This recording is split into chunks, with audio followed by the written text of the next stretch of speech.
TLC stands for thin layer chromatography.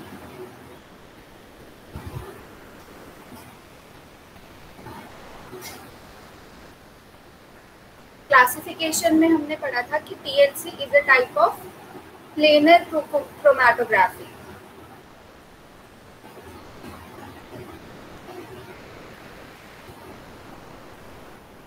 Why planar? Because it is performed on a plane surface. इसको हम एक plane surface पे perform करते हैं. Other than planar chromatography, classification में हमने पढ़ी थी column chromatography. And column chromatography को हम एक पैक्ड कॉलम में परफॉर्म करते थे. So this is an important point that TLC is a type of planar chromatography. And इसमें components same रहते हैं chromatography के, like it has a stationary phase, it has a mobile phase, and it has an analyte. Now in this class we have to study different types of stationary phase, the development of TLC, different types of mobile phase, etc. जो कि आपकी GPAT exam के लिए important है. First of all we are going to discuss stationary phase. ऐसा कोई student है जो लास्ट क्लास में एब्सेंट था? अगर ऐसा है तो मैं एक बार डायग्राम फिर से दिखा देती हूँ. ये जो आपको रेक्टेंगुलर सेक्शन दिख रहा है ये होता है TLC प्लेट. एंड इसको आप एक बीकर के अंदर रखते हो, इसमें आप अपनी TLC प्लेट को डेवलप करते हो. नीचे बहुत थोड़ा सा मोबाइल फेज रखा होता है.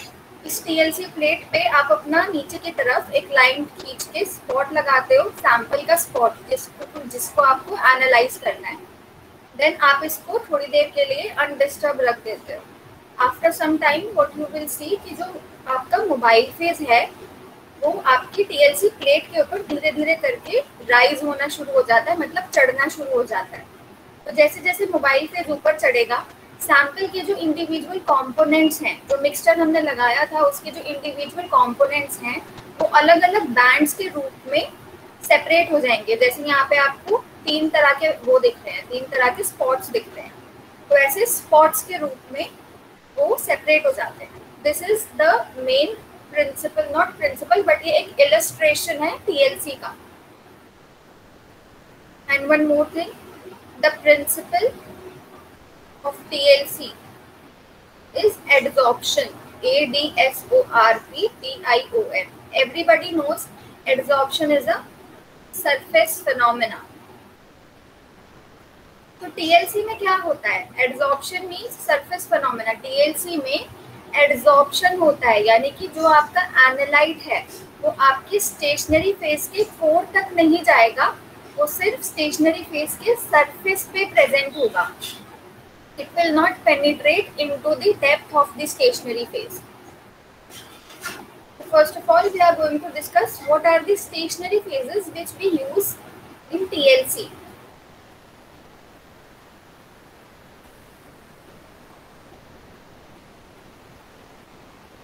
So I am writing some names here.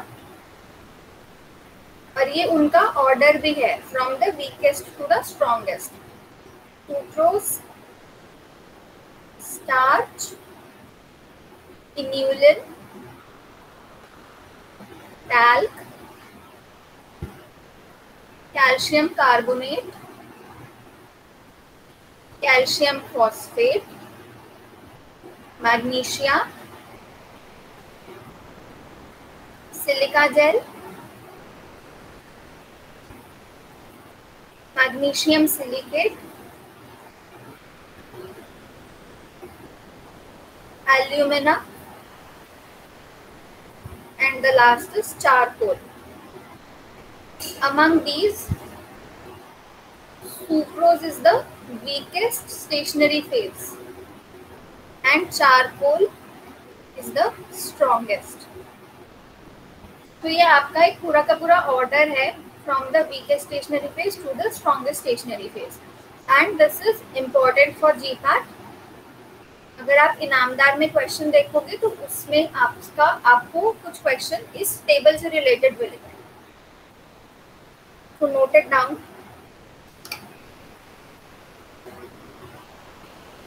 Among these, the most widely used stationary phase is silica gel.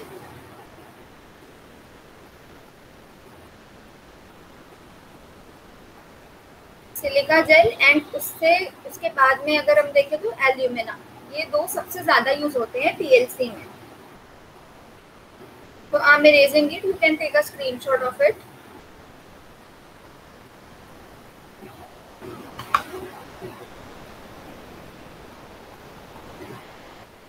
One more thing कि जो भी हम स्टेशनरी फेज लेते हैं वी इंश्योर दैट जो हमारा स्टेशनरी फेज है उसका जो पार्टिकल साइज हो वो यूनिफॉर्म हो,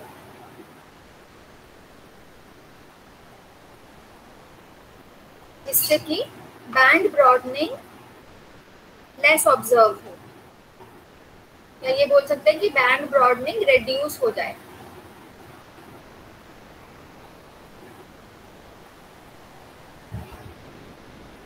The first stationary phase and the most commonly one is silica gel.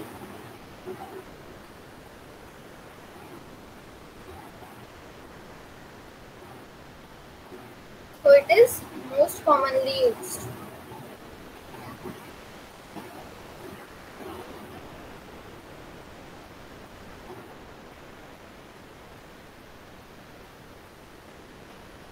Silica के सरफेस पे बहुत सारे OH ग्रुप्स प्रेजेंट होते हैं एंड उन OH ग्रुप्स की प्रेजेंस की वजह से ये एसिडिक होता है नेचर में. दैट्स व्हाई सिलिका जेल सबसे अच्छा सेपरेशन देता है एसिडिक कंपाउंड्स का.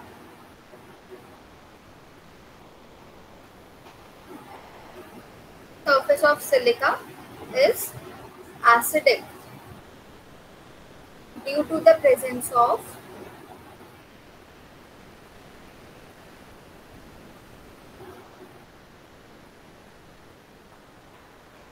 many silanol hydroxyl groups. That means SiOH.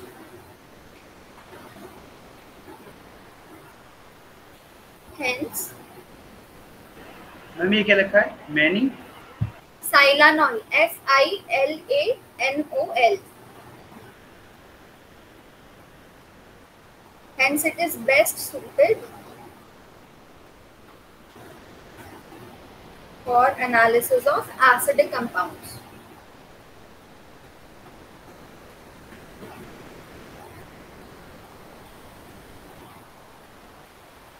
इसमें आपका जो पॉइंट इम्पोर्टेंट है वो ये है कि it is best suited for the analysis of acidic compounds. I'm erasing it.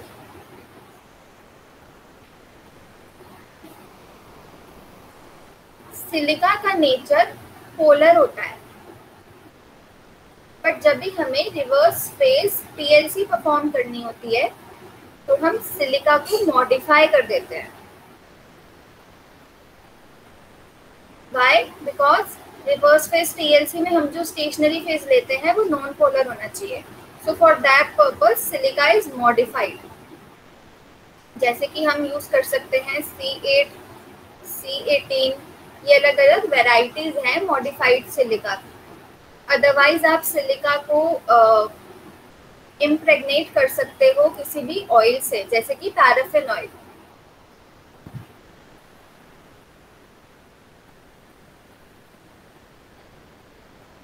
Silica is impregnated with different oils. Example, paraffin oil. And ये C8, ये C18 एक्चुअल में ये इसको एंड कैपिंग बोलते हैं. इसमें क्या होता है, जैसे SiOH ग्रुप है तो आप ये OH ग्रुप हटा के C8 या C18 की स्ट्रेट चेन लगा देते हो. नाउ बिकॉज एंड में कोई भी पोलर ग्रुप प्रेजेंट नहीं है तो सिलिका हमारा बन जाता है non polar in nature. And because of its non polar nature we can now efficiently use in reverse phase TLC. Reverse phase और नॉर्मल फेज का डिफरेंस सबको पता है ना, पहले भी हम डिस्कस कर चुके हैं क्लासिफिकेशन में. तो ये जो टेक्निक्स हैं आपकी, ये आपकी यूज होती हैं रिवर्स फेज टीएलसी में सिलिका को मॉडिफाई करने के लिए.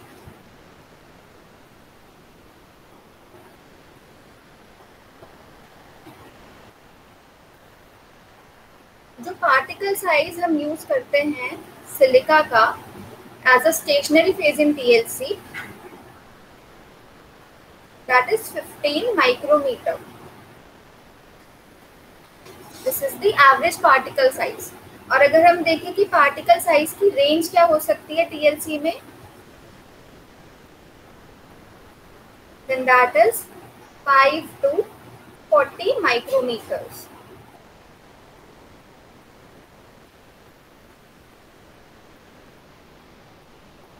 I'm erasing it.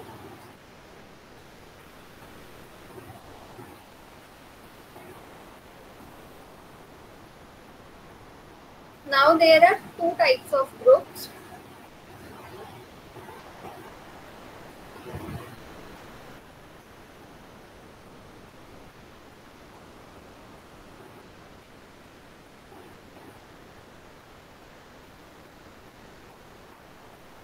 These are the SiOH groups which are present in the surface of silica. तो दो तरह के ग्रुप्स हम इसमें लेते हैं, यानी कि अगर एक ही सिलिका पे OH ग्रुप्स अटैच हैं तो इन दो OH ग्रुप्स को हम बोलेंगे जेमिनल ग्रुप्स, यानी कि which are present on the same silica.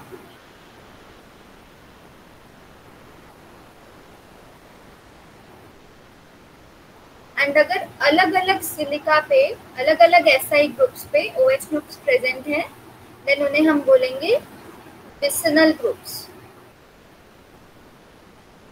that is which are present on different silica.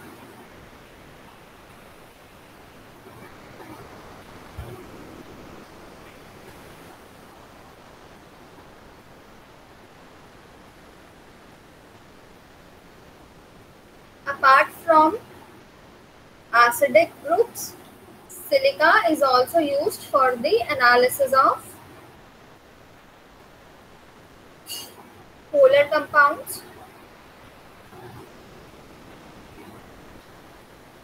such as amino acids and sugars.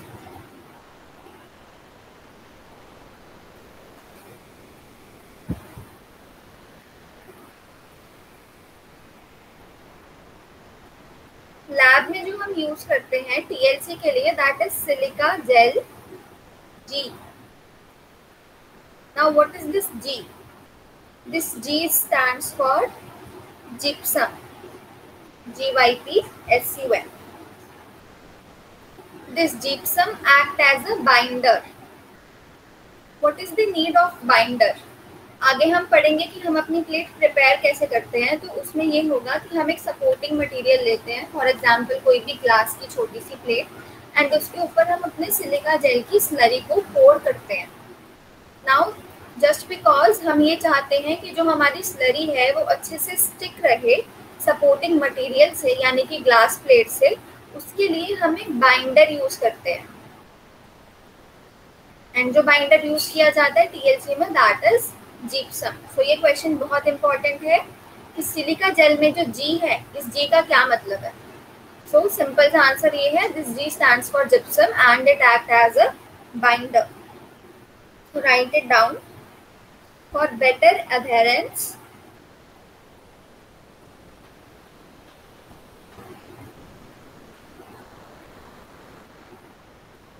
binders are mixed with stationary phase.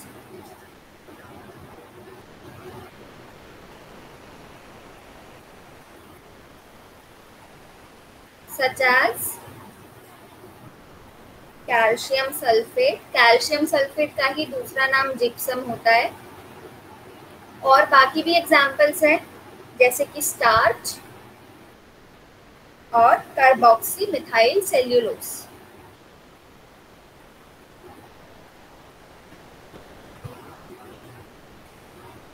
इनमें से जो सबसे ज्यादा यूज होता है दैट इज जिप्सम. तो हमने ये देखा कि सिलिका जेल को हम प्लेन यूज नहीं करते, we have to add some binder into it. Now there is one more compound, और we can say there is one more component which we have to add in silica gel if we want to perform TLC. So हम silica में fluorescent indicator भी use करते हैं।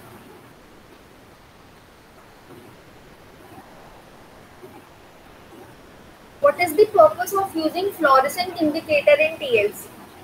Fluorescent indicator हम इसलिए use करते हैं बिकॉज कुछ ऐसे स्पॉट्स होते हैं, कुछ ऐसे बैंड होते हैं सैंपल के जो कि आपके नेकेड आई से विजिबल नहीं होते, आप उनको डे लाइट में नहीं देख सकते। तो अगर आप फ्लोरेसेंट इंडिकेटर ऐड करोगे अपने स्टेशनरी फेज में एंड उसके बाद आप अपनी प्लेट को यूवी के अंडर ऑब्जर्व करोगे किसी भी यूवी चैम्बर में या यूवी लाइट में, तो आपके जो स्पॉट्स हैं वो फ्लोरेसेंस शो करेंगे।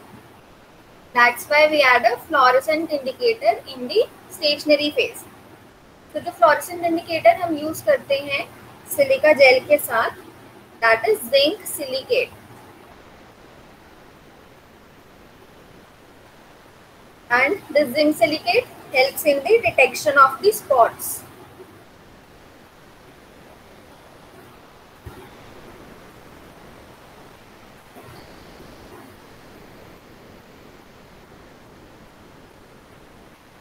इसका फॉर्मूला होता है Zn4 Si2O7 OH whole twice. तो अगर हम एक ओवरऑल इक्वेशन देखें कि हमने कैसे कैसे अपना स्टेशनरी फेज प्रिपेयर किया, then the equation would be कि पहले हमने सिलिका जेल लिया, then we added gypsum into it, that is CaSO4, and then we added zinc silicate.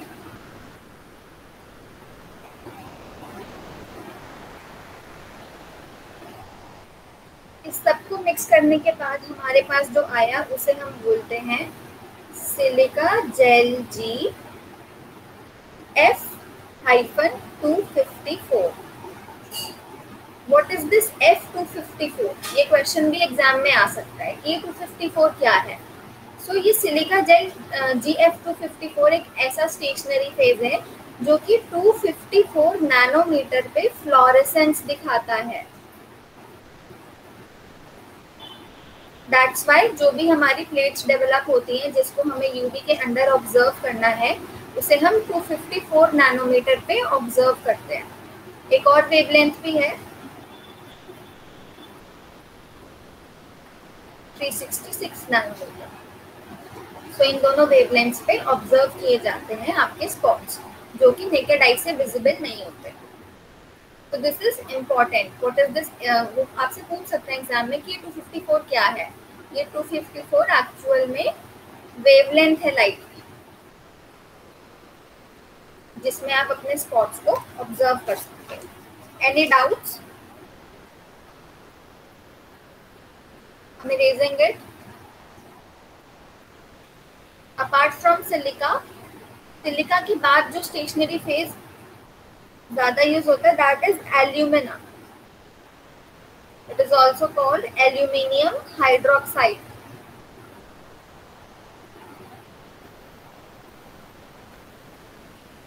Al2O3।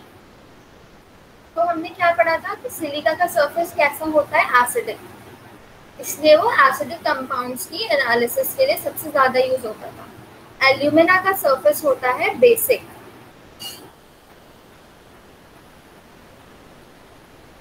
and that's why it is used for the separation of basic and weakly polar compounds.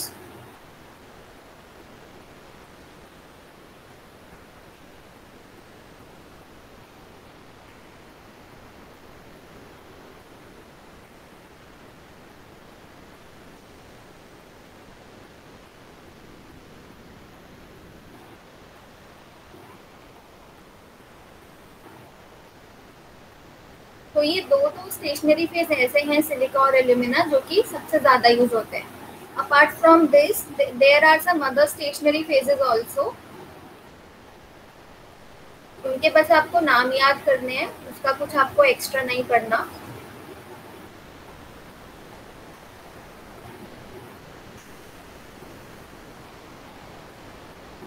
कीसलगर, Kieselguhr is actually a combination of silica gel and alumina.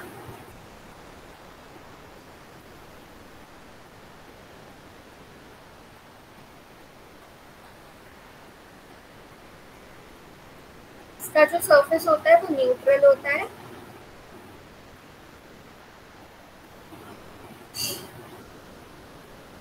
And ये separation करता है strongly hydrophilic compounds का, यानी कि जो बहुत ज्यादा polar compounds होते हैं।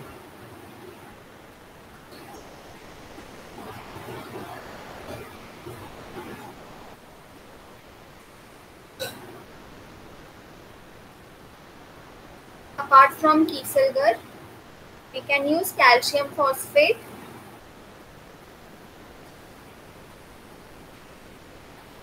calcium carbonate,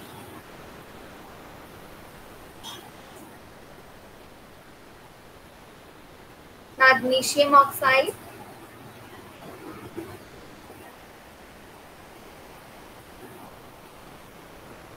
cellulose and charcoal.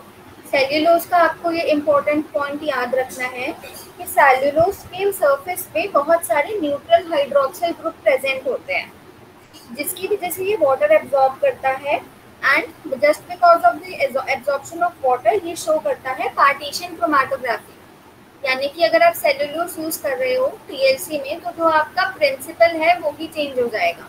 पहले एब्जॉर्प्शन फॉलो हो रहा था, बट सेल्यूलोज के केस में पार्टीशन फॉलो होगा। Cellulose contains neutral hydroxyl groups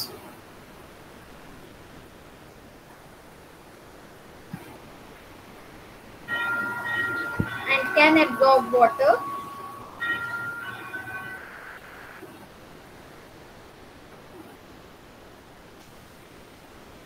by hydrogen bonding.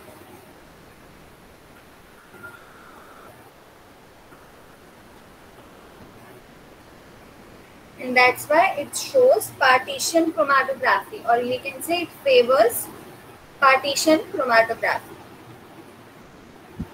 Partition chromatography और कौन से केस में यूज होती है, कौन से केस में फॉलो होती है?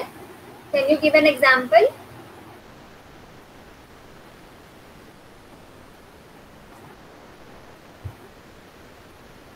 Partition chromatography. Please repeat. Liquid chromatography. Yes, liquid chromatography and also paper chromatography. Paper chromatography is the best example of partition chromatography.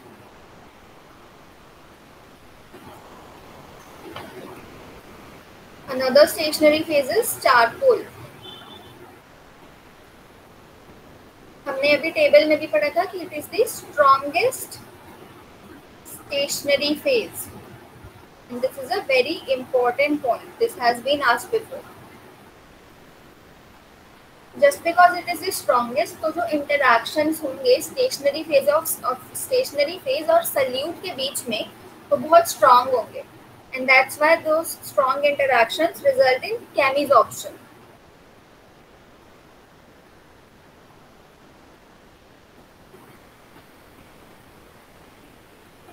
It is mainly used for the separation of aromatic compounds.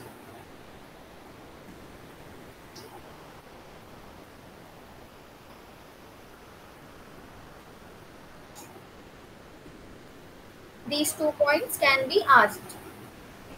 These are important. Now we have discussed the stationary phases. Another component of chromatography is the mobile phase.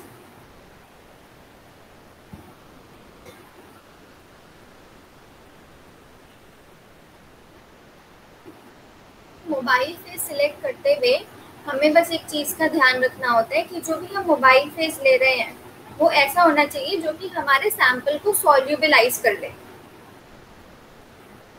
Sample should be soluble in the mobile phase.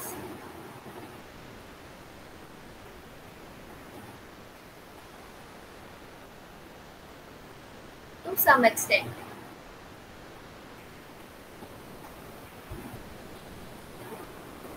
जितनी ज़्यादा solubility होगी उतनी ही ज़्यादा RF value आएगी। ये RF value क्या होती है टीएलसी में, इसको हम आगे डिस्कस करेंगे। अभी बस आप ये वाला पॉइंट नोट कर लो कि more the solubility Mode will be the RF value. ये F आपका सबस्क्रिप्ट में है, यानी कि नीचे है R के. एंड एक सीरीज होती है जिसको बोलते हैं हम eluotropic series. ELUOTROPIC, eluotropic series. इस सीरीज के बेसिस पे हम मोबाइल फेज सिलेक्ट करते हैं. तो you have to memorize the series. I'm writing some names and some values. So these are nothing but these are the commonly used mobile phase. और ये उस टर्म में आपके कैटेगराइज करे गए हैं कि कौन सा आपका सबसे ज़्यादा पोलर है और कौन सा आपका नॉन पोलर है. तो first is n hexane and the value of its polarity is 0.0, यानी कि it is the most non-polar.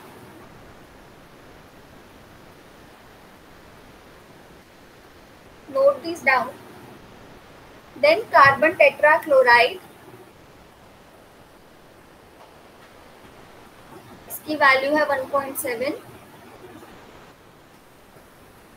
Then toluene, its value is 2.3. Then xylene,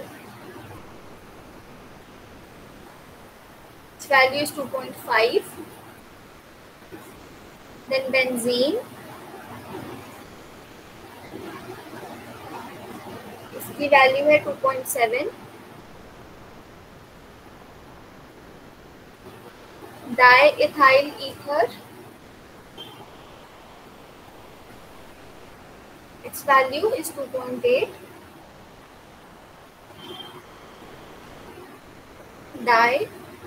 Dichloroethane, its value is 3.7. Then L-butanol, its value is 3.9. Then N-propanol,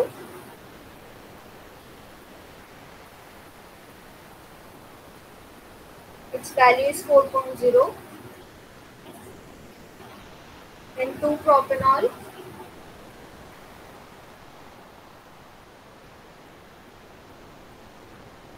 its value is 4.3.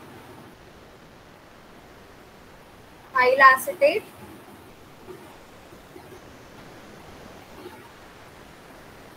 its value is also 4.3. Then chloroform, its value is 4.4. Methanol, its value is 5.1. Ethanol, 5.2. Acetone, 5.4. Acetonitrile,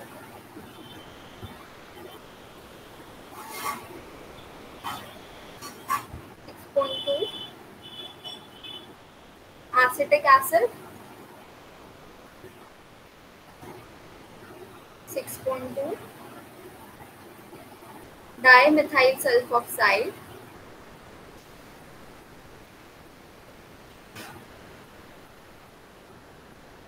7.2. and water, 9.0. water being the most polar. तो ये जो series है ये जा रही है non polar से most polar की तरफ. तो अगर आप इनकी वैल्यूज याद कर सकते हो तो बहुत अच्छी बात है. अगर आपको बहुत प्रॉब्लम हो रही है वैल्यूज याद करने में तो आप वैल्यूज छोड़ दो और सिर्फ सीरीज याद कर लो. Please take a screenshot of it, raising it.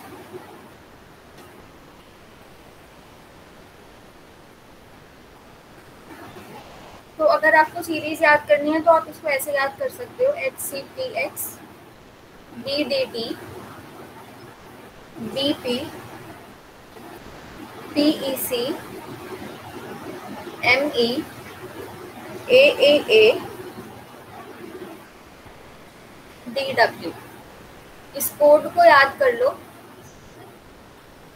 तो आपकी सीरीज भी याद हो जाएगी आपको अपने आप।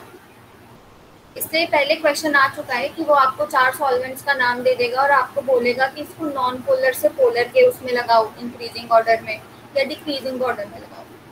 तो ये आपको काफ़ी हेल्प भी करेगी ये वाली series even in your masters. तो try your best to memorize it. The best way कि इसको एक पेपर पे लिख लो और अपने रूम में चिपका लो जिससे कि तुम्हें ये सुबह शाम दिखती रहे। So on the basis of allotropic series, you select the mobile phase. Now moving to the steps in TLC. तो there are several steps कि पहले आप प्लेट्स प्रिपेयर करोगे, उसके बाद आप प्लेट्स को एक्टिवेट करोगे, उन्हें प्यूरिफाई करोगे, देन अपना TLC चैम्बर डेवलप करोगे and then RF value calculate करोगे। The first step among all this is preparation of plates.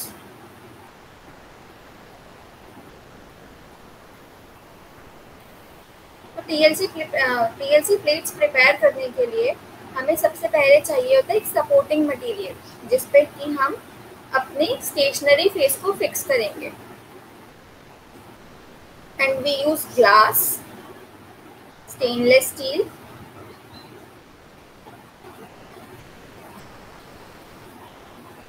Aluminium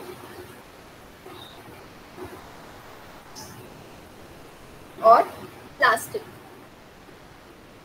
among these four सबसे ज़्यादा यूज होने वाला मटेरियल है ग्लास, जो लैब में सबसे ज़्यादा यूज होता है। Now there is a standard size of TLC plate. तो स्टैंडर्ड साइज होता है 20 बाय 20 सेंटीमीटर का, बट जो लैब में हम यूज़ करते हैं हमें इतनी बड़ी TLC प्लेट की नीड हर बार नहीं होती, तो वी यूज़ 10 बाय 10 और 10 बाय 5। तो ये नीचे वाली आपकी लैब में यूज होती है, बट अगर आपके पास क्वेश्चन आता है कि what is the standard size of a TLC plate, और HPTLC प्लेट भी वो पूछ सकता है। HPTLC क्या होता है इसको हम आगे डिस्कस करेंगे। Then the correct answer would be 20 by 20 centimetre. तो TLC के केस में हम जो सपोर्टिंग मटेरियल यूज करते हैं वो कुछ इस साइज का होता है जब हम लैब में यूज करते हैं। So this is nothing but this is a glass plate, this is a plain glass plate. अभी तक इस पे कोई भी हमने स्टेशनरी फेस नहीं लगाया है।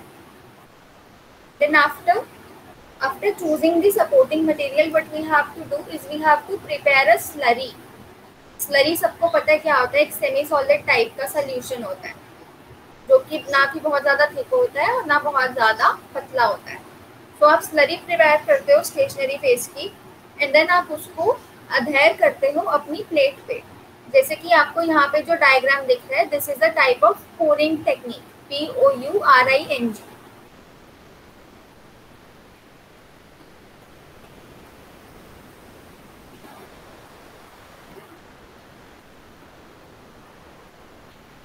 इसे हम बोलते हैं pouring technique.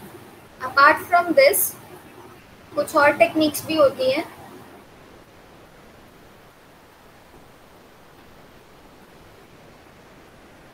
Dipping, spraying and spreading. Pouring हमने पढ़ लिया कि डायरेक्टली हम अपने हाथ में प्लेट को पकड़ेंगे, ग्लास प्लेट को, एंड देन उसके ऊपर अपनी स्लरी पोर कर देंगे। उसके बाद होती है डिपिंग। डिपिंग में हम क्या करते हैं, हम एक बीकर के अंदर अपना स्लरी फिल करते हैं एंड प्लेट को डायरेक्टली डिप कर देते हैं उस स्लरी में।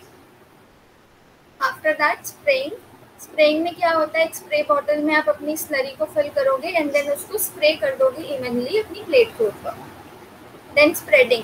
स्प्रेडिंग एक ऑटोमेशन प्रोसेस है, ये बेसिकली एक मशीन के थ्रू होता है। तो दो तरह की मशीन्स होती हैं, एक में जिसमें आपकी प्लेट मूव करती है, मूविंग प्लेट, एंड एक जिसमें आपका स्प्रेडर मूव करता है। तो ये तीन जो आपकी मैनुअल है एंड ये जो चौथी है आपकी ये ऑटोमेशन वाली है। यानी कि it will be perform through a machine. Moving plate में सिर्फ प्लेट मूव करेगी, ऊपर से वो स्प्रेड होता रहेगा जो आपकी स्लरी है। एंड मूविंग स्प्रेडर में प्लेट एक जगह पे रहेगी, फिक्स रहेगी, और जो आपका स्प्रेडर है वो मूव होता रहेगा। अपार्ट फ्रॉम दीज टेक्निक्स हम प्री कोटेड प्लेट्स भी यूज कर सकते हैं।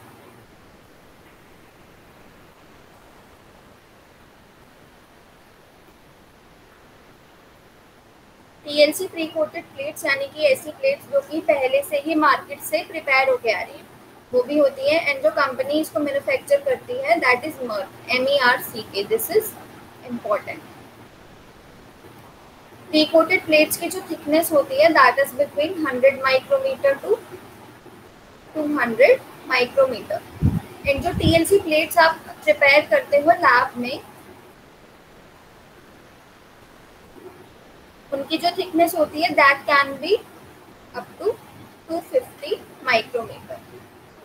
वन मोर थिंग कि आपसे अगर एग्जाम में क्वेश्चन पूछा जाता है कि what is the thickness of pre coated plates, और आपको वो मेजरमेंट दे देता है मिलीमीटर्स में, जैसे कि यहाँ पे 0.1 mm to 0.2 mm, then don't get confuse. थोड़ा सा इंटर कन्वर्जन करके देखो वैल्यूज का and you will get the correct answer. Any doubts?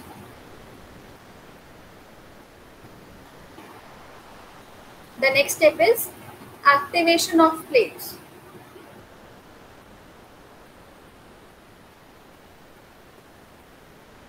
तो हमने जो प्लेट्स प्रिपेयर करी हैं पिछले स्टेप में, वो रेडी टू यूज नहीं है अभी। We have to first activate it. और प्लेट्स का एक्टिवेशन हम कैसे करते हैं, पहले हम उसको एयर ड्राई करते हैं 30 मिनट्स के लिए। एंड आफ्टर एयर ड्राइंग हम उसको ओवन में रखते हैं 30 मिनट्स के लिए at 110 degree centigrade. Now what does this term mean, activation? ये हम क्यों कर रहे हैं?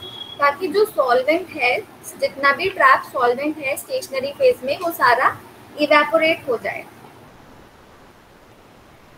To remove solvent, or we can say to remove moisture. For this purpose we perform the activation of plates, and this is important कि हम कितनी देर के लिए रखते हैं ओवन में, कितने टेम्परेचर पे रखते हैं। Then the next step is purification of plates.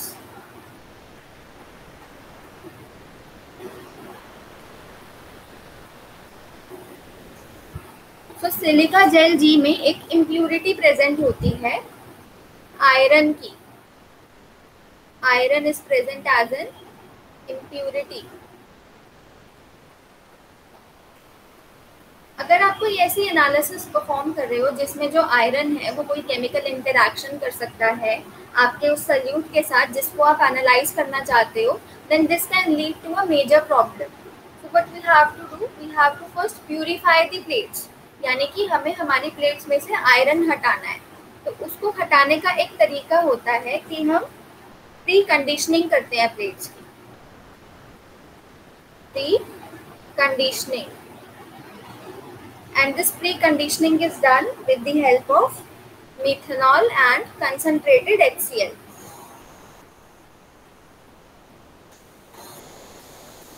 In the ratio 9:1 volume by volume. तो जब आप अपनी प्लेट को जो आपने प्रिपेयर करी, जो आपने एक्टिवेट करी, अब जब आप उसी प्लेट को मिथेनॉल और कंसंट्रेटेड HCl के मिक्सचर में डिप करोगे, then what you will see कि जो आयरन प्रेजेंट है आपकी प्लेट में, वो मिथेनॉल और कॉन्क HCl के साथ ऊपर चला जाएगा एंड वो आयरन जमा हो जाएगा अपर एज पे। यानी कि जो आयरन पूरी प्लेट पे फैला हुआ था वो पूरी प्लेट पे नहीं फैला हुआ, वो सिर्फ अपर पोर्शन पे प्रेजेंट है। तो अब बिकॉज वो रिमूव हो चुका है आपकी प्लेट से, देन व्हाट विल हैपन कि जो पहले एनालिसिस हिंडर हो रही थी, आपकी जो एनालिसिस में प्रॉब्लम आ रही थी आयरन की वजह से, वो अब नहीं आएगी।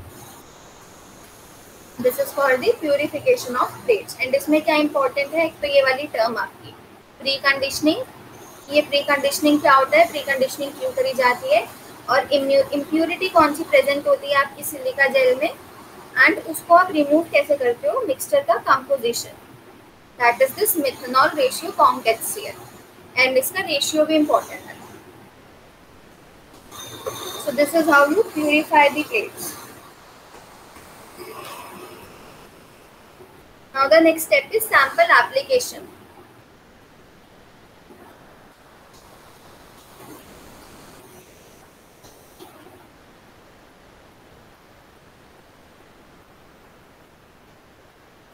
अब आप प्लेट्स प्रिपेयर कर चुके हो पूरी की तरह और वो एकदम रेडी टू यूज है.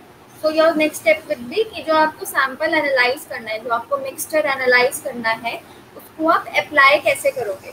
सो first of all you will dissolve the sample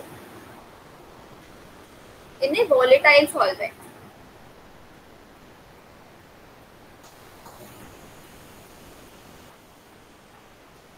Y volatile solvent, हमने कोई और सॉल्वेंट क्यों नहीं यूज करा, बिकॉज जब भी हम अपनी TLC प्लेट पे स्पॉटिंग करेंगे अपने सैंपल की, तो जो वोलेटाइल सॉल्वेंट है वो तो एकदम से ही उड़ जाएगा.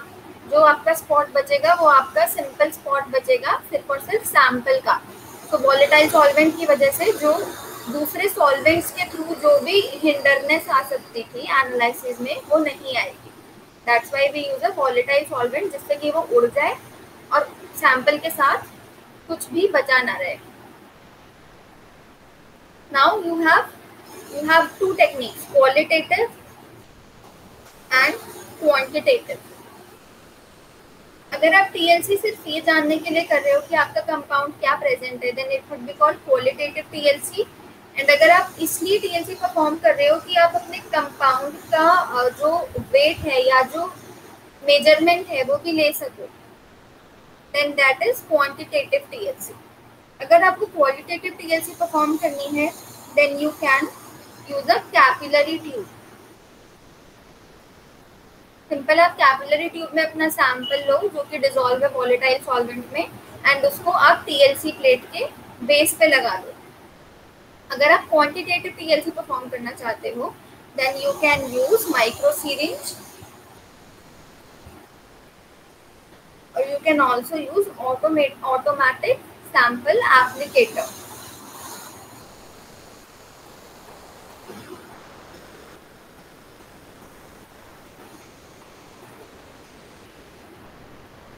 तो बेसिकली हम कैसे अपना सैंपल अप्लाई करते हैं. Suppose this is a TLC plate, इसकी जो मेजरमेंट है वो 10x5 है. तो first of all what you will do, इससे बिल्कुल 1 सेंटीमीटर के डिस्टेंस पे आप एक पेंसिल से लाइन ड्रॉ करोगे, एंड देन सेंटर पोर्शन पे आप अपने सैंपल को अप्लाई करोगे through capillary tube, through micro syringe या कुछ भी जो भी आप यूज कर रहे हो.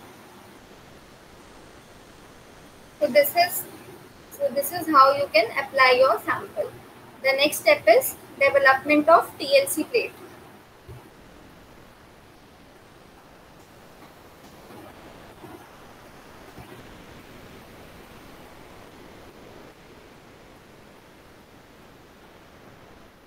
Now you have applied the sample. The next step की अब आप परफॉर्म करोगे. जो मेन पार्ट है TLC का वो अब आएगा, जिसमें कि आप अपनी प्लेट को डेवलप करोगे. तो लेट मी शो यू. तो एज यू कैन सी इसमें हमने क्या किया, मैं एक बार ऊपर से बता देती हूँ. एक बीकर लोगे आप सिंपल सा जो आप यूज करते हो लैब में, 0.5 सेंटीमीटर तक आप फिल करोगे अपना मोबाइल फेस. याद रखो कि हमने बेस लाइन, हमने जहाँ पे सैंपल अपना लगाया था, ये जहाँ पे हमने लगाया था सैंपल 1 सेंटीमीटर ऊपर, इसको हम बोलते हैं इस लाइन को बेस लाइन या फिर ओरिजिन लाइन, जो हमने पेंसिल से ड्रॉ करी थी.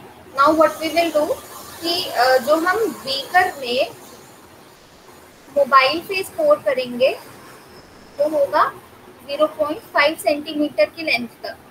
तो व्हाट विल हैपन, जब आप इस प्लेट को बीकर में रखोगे तो जो आपकी बेस लाइन है वो इमर्स नहीं होगी मोबाइल फेस में. एंड यही हमारा बोलते हैं ना, ये हमारा एक मेन मकसद है कि हमारी जो बेस लाइन है वो मोबाइल फेस के लेवल से ऊपर रहनी चाहिए। तो this is how you put your plate inside it. But plate put करने से पहले भी एक स्टेप होता है जिसको हम बोलते हैं saturation,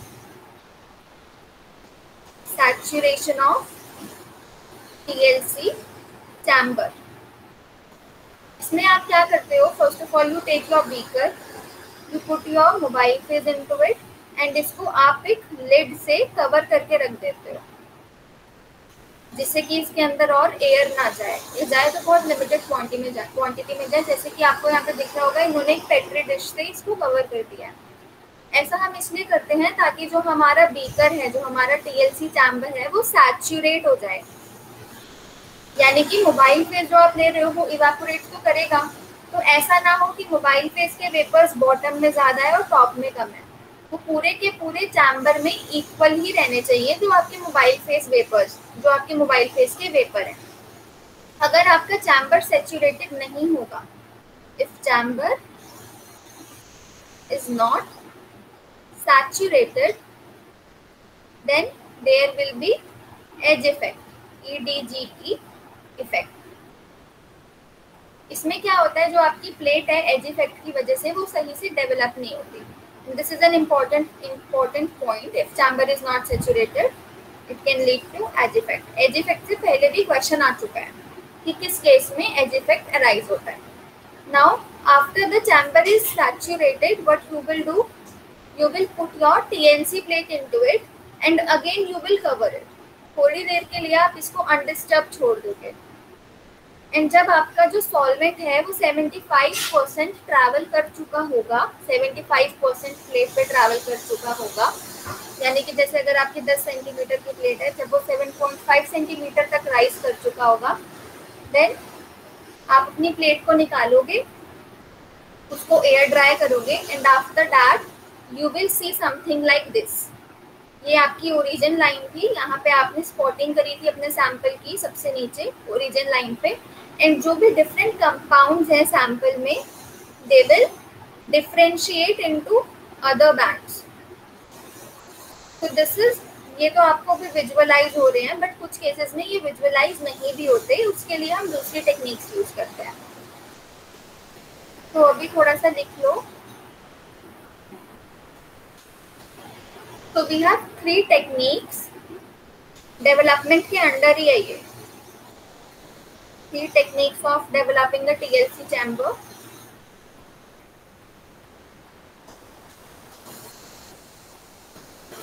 Sorry, 4. 4 techniques of developing a TLC chamber. First one is ascending, descending, horizontal, and multiple development।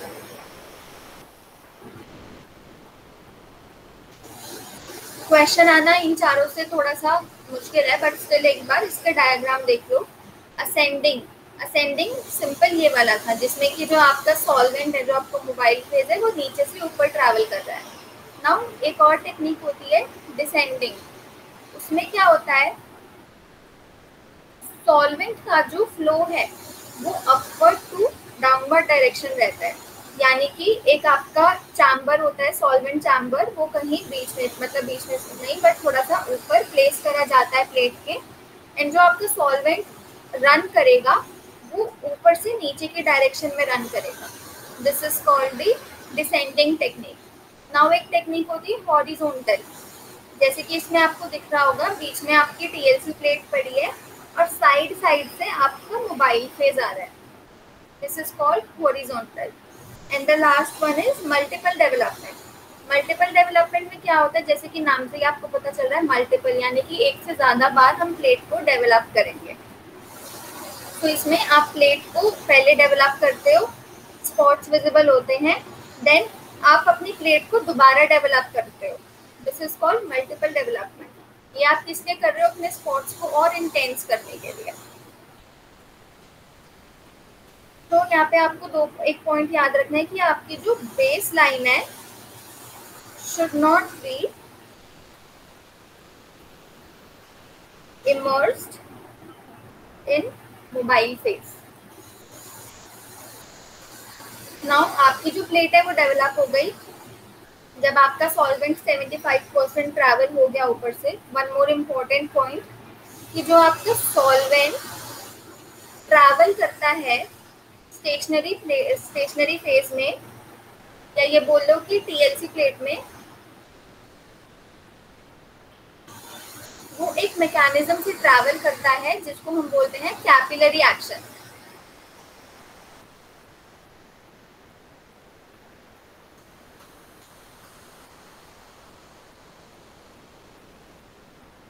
ये क्वेश्चन भी पहले पूछा जा चुका है कैपिलरी एक्शन से, कि कैपिलरी एक्शन किसमें फॉलो होता है।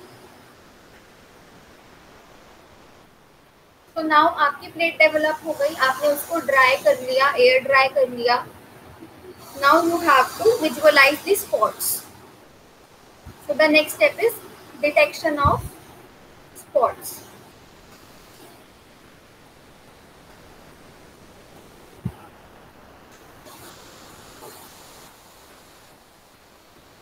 अगर जो स्पॉट है वो हाईली कलर्ड है तब तो आप उसको नेकेड आई से देख सकते हो, बट कुछ ऐसे स्पॉट्स भी होते हैं जो कि आपकी नेकेड आई से विजिबल नहीं होते। तो उसके लिए आप क्या करते हो, आप उनको यूवी लाइट के अंडर ऑब्जर्व करते हो at 254 nanometer and at 366 nanometer. This is called the physical method of detection.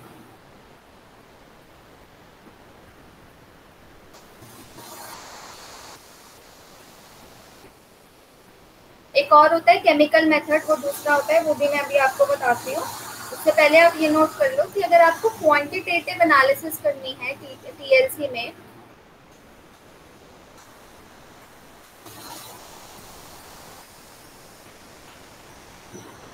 तो वो आप 3 तरह से कर सकते हो क्वांटिटेटिव एनालिसिस। एक तो आप अपना स्पॉट का एरिया या स्पॉट का वेट मेजर कर लो।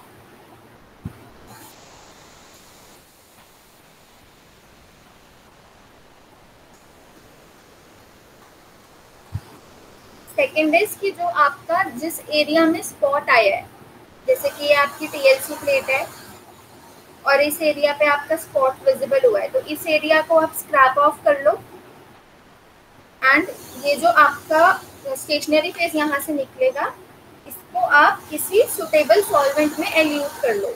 तो आपका जो सॉल्वेंट यूज होगा यहाँ पे वो कोई ऐसा सॉल्वेंट होगा जिसमें कि आपका जो सल्यूट मॉलिक्यूल है वो डिसॉल्व हो जाए, एंड देन आप सॉल्वेंट इवापोरेट करके देख सकते हो कि आपके पास जो आपकी स्पॉट की क्वांटिटी है वो कितनी है। So by removing band, write it down. By removing band and eluting out the analyte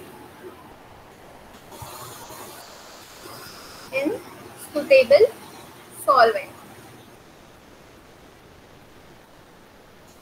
and एक और तरीका होता है जो कि आजकल बहुत ज़्यादा यूज होता है, and that is called densitometry. This is important क्योंकि आजकल सबसे ज़्यादा यही यूज होता है।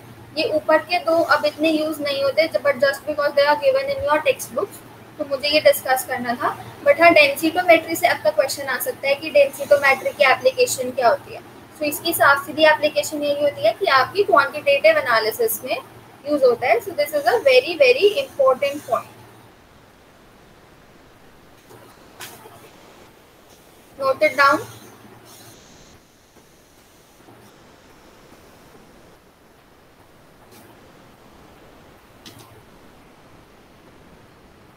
नाउ हमने पढ़े थे फिजिकल मेथड और केमिकल मेथड। फिजिकल मेथड मैंने आपको बता दिया यूवी वाला है। केमिकल मेथड की एक टेबल है जिसमें आप कुछ विजुअलाइजिंग एजेंट्स यूज करते हो।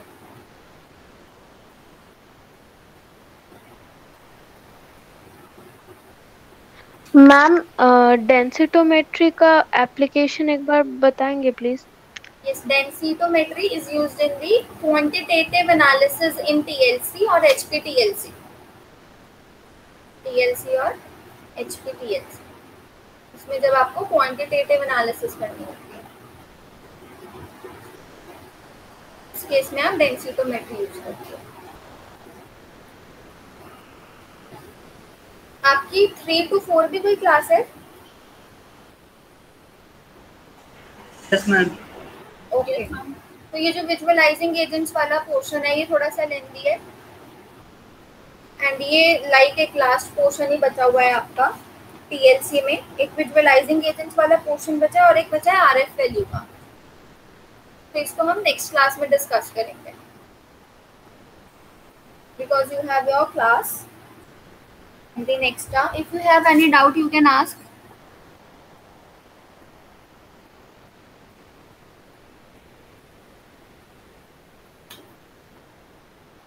Okay, so should we end the class now?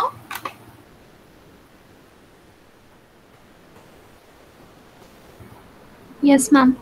Okay, thank you so much. You all may leave the class. Thank you. Thank you, ma'am. Thank you, ma'am.